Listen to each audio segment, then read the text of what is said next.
नमस्कार शेतकरी बंधूंनो, स्वागत आहे तुमचं शेती आणि हवामान यूट्यूब चॅनलमध्ये. तर आज दिनांक 17 मे. तर आता जे आहे दुपारचे 4 वाजलेले आहे आणि पुढील काही तासामध्येच आपल्याला राज्यातील काही भागामध्ये पावसाची शक्यता पाहायला मिळणार आहे.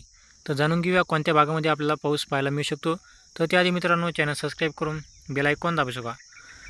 तर आज पुढील काही तासामध्ये जे आपल्याला पुणे तसेच खेड, खोपोली, नाशिक, जुन्नर, इगतपुरी तसेच कोकण भागामधील सातारा, चिपळूण, कराड, विटा, सांगली, रत्नागिरी, राजापूर, कोल्हापूर, निपाणी, कराड, बेलगाव, सावंतवाडी.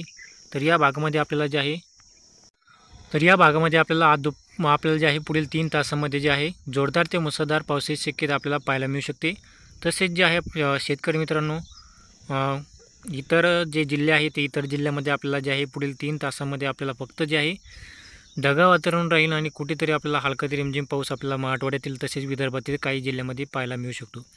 तर सर्वात जास्त पावसाची शक्यता जे आपल्याला कोकण भागातील जिल्ह्यामध्ये जे आपल्याला पाहायला मिळणार आहे.